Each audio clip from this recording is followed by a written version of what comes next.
Hi, our presentation is on the Salinas River watershed. So where is it located? It sits between the Gabilan Mountains to the east, and then the Santa Lucia and Sierra de Salinas Mountains to the west. It drains the Salinas Valley, and there's some photos over here that kind of show it a little bit better, its location. But it drains the Salinas Valley, and it slices through the central California coast, kind of south of Monterey Bay. It is also the longest river of the central coast, and it is divided into upper, middle, and lower segments, which I believe is shown right over here. Yeah, this image is kind of hard to see, but I just wanted to point out that it's super diverse. There's just a lot you can do with this land.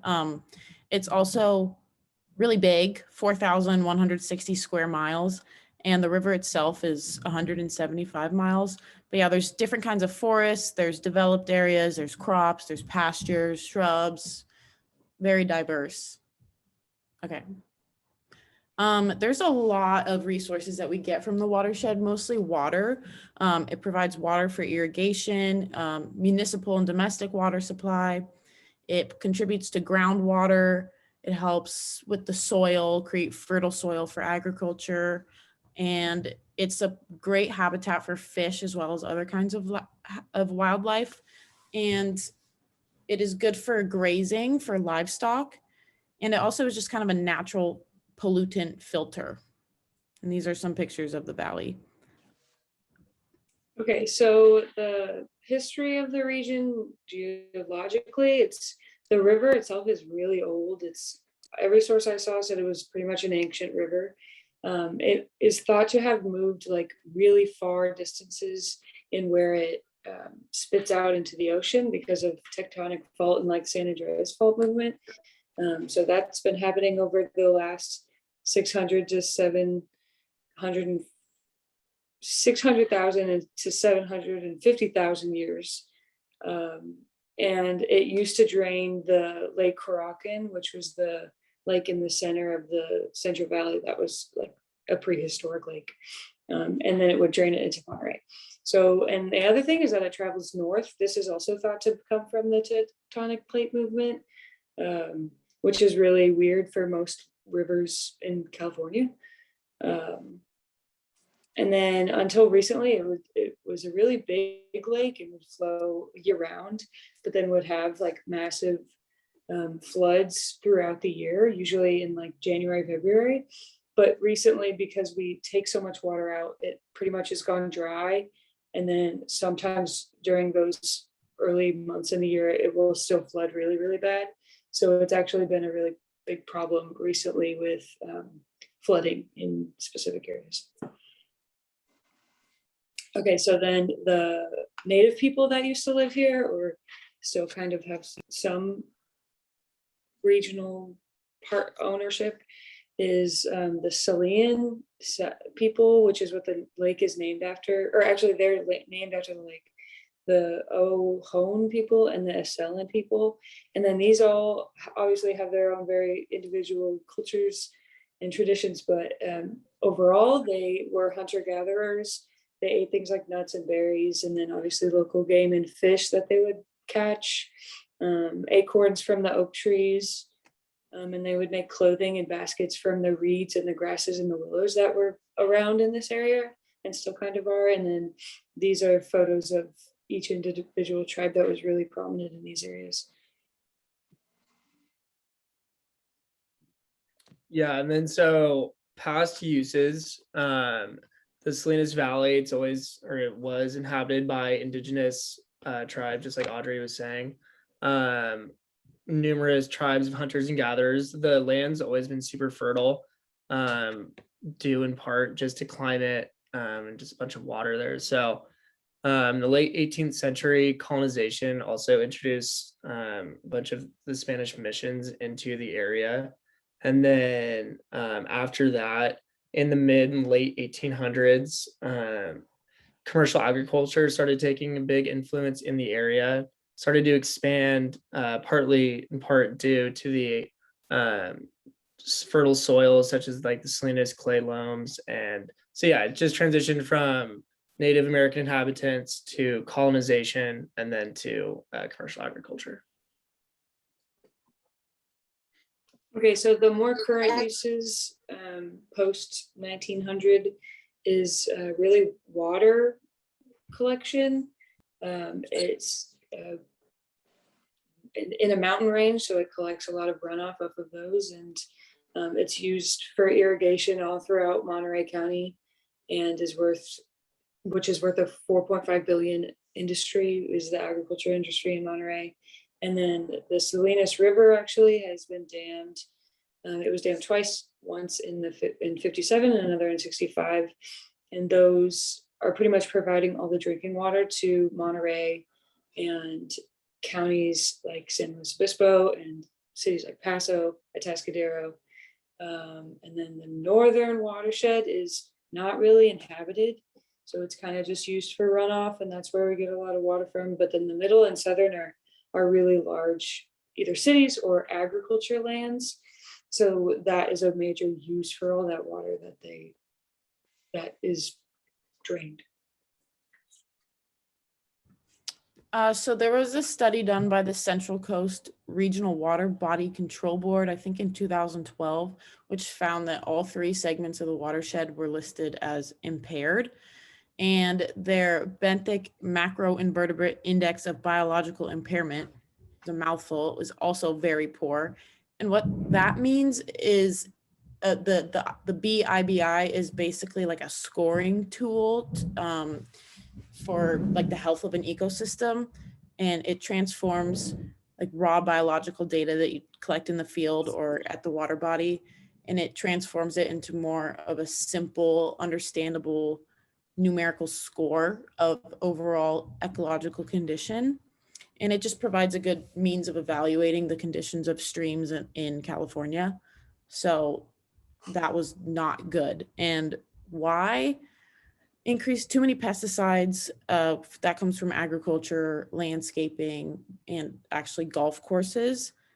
Increase metals, that comes from human related activities. Increase sediments, that again comes from agriculture, devegetation, mining. And this altering the sediment means like it alters the way the sediment moves, how many minerals and nutrients it can contain. And it affects the size of the particles. Altered flow regime means like the velocity of the water, the depth of the water, where it's flowing, that gets altered by human activities. And just the physical habitat overall is again altered by all these human activities that were mentioned. So this area is heavily regulated, and there's kind of a lot of rules and policies that they have to follow if they kind of do want to do those projects that we were previously discussing in regions of the Salinas River watershed. But one of the major kind of regulators of that is the Regional Water Quality Control Board. And the Salinas River watershed falls under the Central Coast region of this board, and their goal basically is to protect the watershed and kind of keep it in the best conditions possible, especially like environmentally. And then kind of going back to that project and all the different projects that they do want to do at the watershed, a permit is required to do those projects. And these permits are kind of hard to get. There's a lot of different like rules you have to follow, and you really have to explain your project super well. So people have like literal guides. That photo right there is a screenshot of the cover of the guide, and then it's just like literally like 14 pages, just like tips and like ways to increase your chances of getting your project approved. So it sounds like a really complicated process, but basically California requires these permits at watersheds to kind of control the amount of activities that are happening there, and an attempt to kind of make it a little bit less harmful for the environment and such. And then there are also other programs that are working to pass laws and policies related to helping watersheds. So the Salinas River Invasive Plant Control and Restoration Program is one of these programs. And they're basically attempting to eradicate current like spreads of bacteria, and then additionally like prevent more spread of certain bacteria. So that one's super important. And then there's also the Salinas River Stream Maintenance Program, and their policies kind of have a multi-benefit approach for maintaining the stream in a way that's going to enhance the convenience capacity of the river corridor. And they do this by mimicking the sandy bottomed river's natural form in a manner that basically protects the fish and the wildlife habitat. And then finally, there's the Upper Salinas River Watershed Action Plan. And this is like it's a document, but it's also like a management plan for different landowners and agencies and other groups to use like in those programs that we really discussed. But this is an attempt to kind of have a more like both individual and collective effort to improve the watershed and like the natural resources that are part of that. Yeah, so change in the Salinas River watershed will be focused on 2 types of land use, and those are going to be the land that's used for livestock grazing currently will in turn be turned into irrigated crop systems. And agricultural land will become urbanized just due to the population growth in the area. The current population in 2022 is 434,394 people. And in 2050, the population is estimated to be 481,305 people. Issues with these land changes are that irrigated crop systems use more water than grazing lands. So they're going to have to figure out how to deal with that. Urbanization also will create more pollution for the Salinas River watershed. And due to the current issues and the high usage already, the future of the Salinas River watershed is not looking good. Yeah. And the best management strategy for the Salinas River watershed would be that land managers should use the B to IBI values to evaluate compliance with discharge permits, set conservation priorities, and evaluate effectiveness of mitigation and restoration projects. With agriculture being the main use of the land, there should be an emphasis on water use and maintaining the soil's fertility. And that's due to like just most of like agriculture is being like vineyards, honestly, going up the Central Coast. The average California vineyard uses 750 gallons of water per acre per hour, which per day is just an insane amount of water. All of the main stressors in this watershed come from the intensive use of pesticides and fertilizers. Strategies to get by this are rotating your crops throughout the years, and farmers can minimize they honestly just don't have to use fertilizers and pesticides by using this. And they can also introduce natural pesticides and predators to get rid of pests on their crops. Yeah.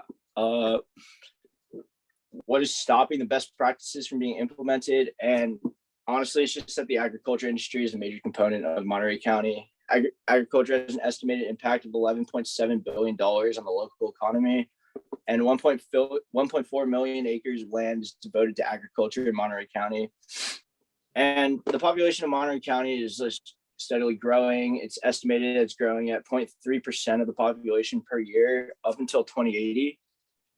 And since 1982, 4.6 million square feet of commercial development has replaced former farmlands and that number should grow as the population does. Yeah.